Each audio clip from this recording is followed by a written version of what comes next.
Olá, estamos de volta com mais um vídeo do canal para falar da parte 3 do livro Antifrágil. É sempre uma informação de qualidade, resumida. Se você quiser saber mais das outras partes anteriores, tem nos outros vídeos que nós já gravamos. Compartilha com quem você acha que pode aproveitar também essa informação.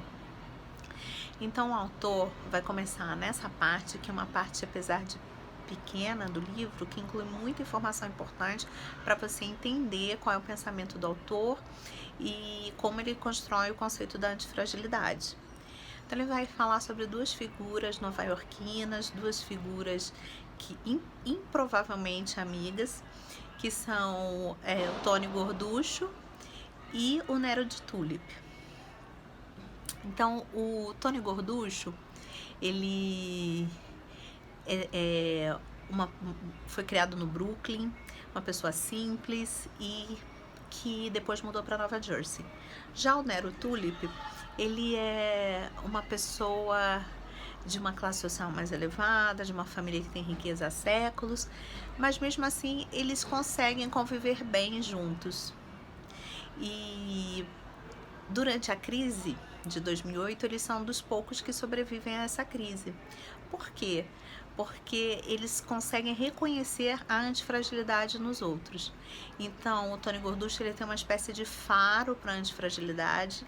Ele consegue perceber onde existe risco de acontecer colapso. E ele aproveita aquele risco para lucrar. E o Nero, porque ele evita as pessoas medianas, ele conversa tanto com porteiro quanto com grandes acadêmicos, mas não gosta de pseudo-intelectuais. E o Tony Gorducho começa a investir, ganhar bastante dinheiro, e o Nero vai investir com ele. E há uma coisa interessante, que o Nero, quando ele começa a receber os extratos dos investimentos com lucro, que ele ganha uma grande soma, ele acha que aquele extrato libera ele dos problemas e o não recebimento de elogios dos outros, que aquele extrato conforta. O autor vai falar também sobre os prognosticadores e dizer o problema dos prognósticos, que os prognósticos são sempre frágeis e que não se deve, a partir do momento que você constrói suas estratégias baseadas em prognósticos, o risco de ruína é grande. Ok. Depois ele vai entrar no segundo conceito importante. Ele vai falar sobre Sêneca e sobre estoicismo.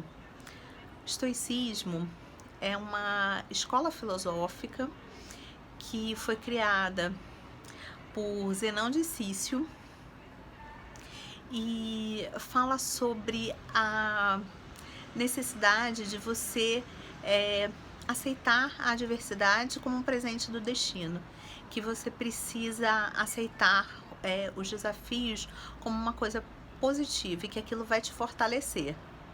Então isso é totalmente coincidente com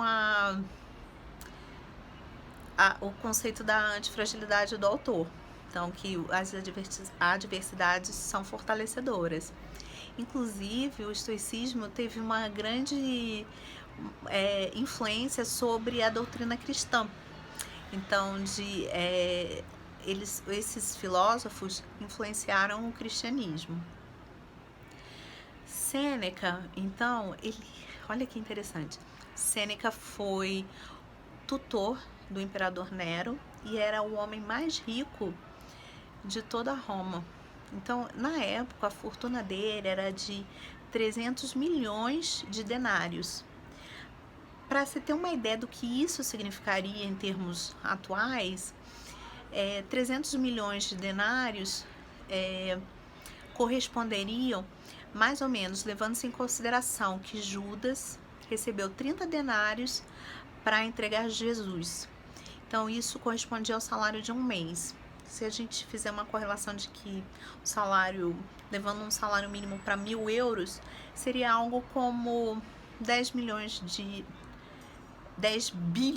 de euros. Então, é bastante dinheiro. que o Sêneca possuía.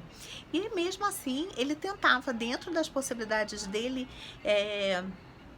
incluir situações de dificuldade, do tipo viajar só com um cobertor para deitar no chão e acompanhado somente de um escravo ou dois, que para a época era uma coisa muito pouca para uma pessoa da classe social dele.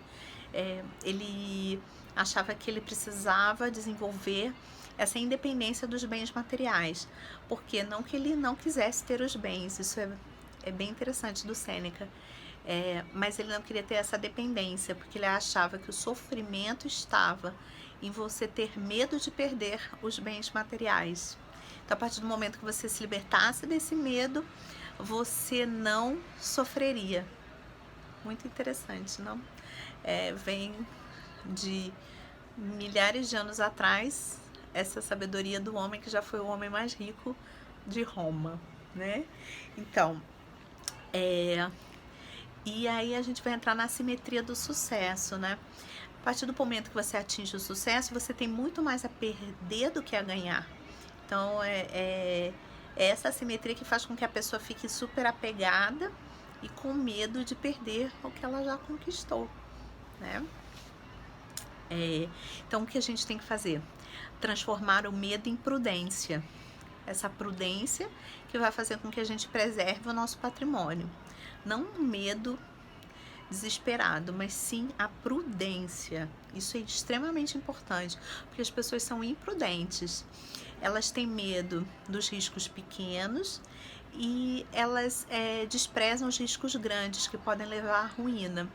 Então, o autor fala sobre empresários, por exemplo, que visam lucro, mas esquecem da sobrevivência. Eles estão mais preocupados em comprar uma BMW nova do que garantir a sobrevivência do negócio deles. Então, fazer a proteção do negócio deles. Tá?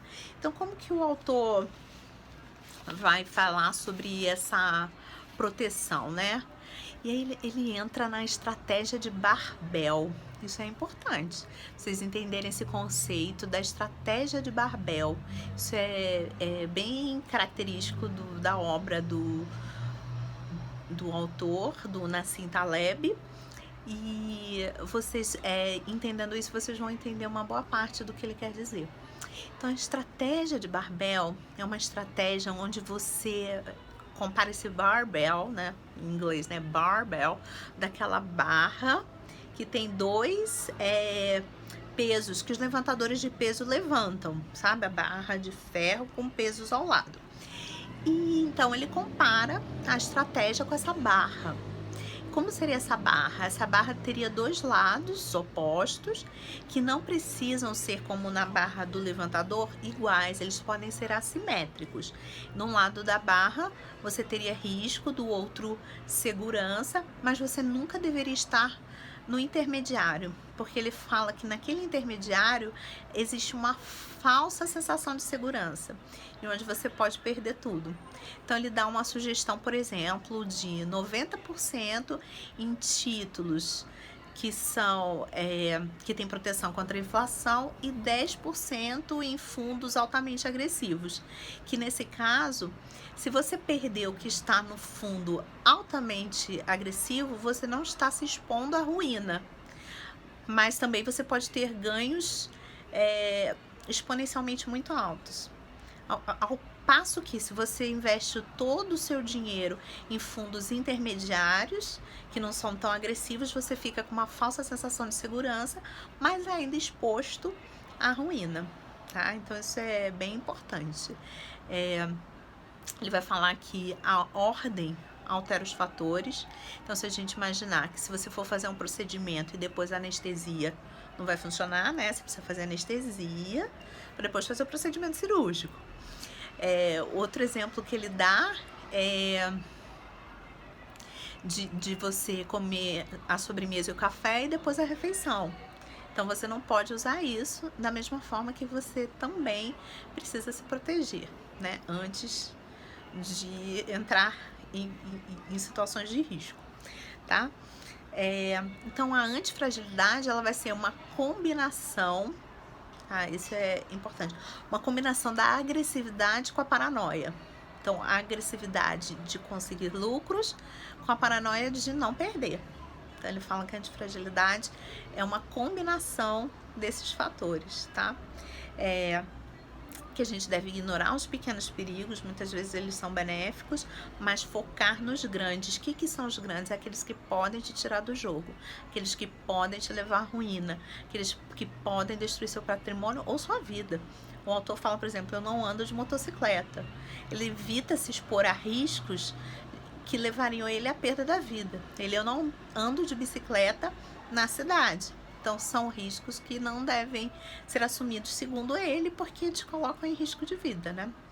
E não necessariamente você precisa fazer essa estratégia de 90 a 10, tá? De 90% em títulos conservadores, de renda fixa, por exemplo, e 10% em fundos agressivos. Que o mais importante é que você saiba que você não está se colocando em risco de perder tudo, que você tenha sempre esse controle e essa proteção quando você for investir, tá bom? Espero que vocês tenham gostado, que tenha sido útil. Essa parte tem realmente conceitos muito importantes.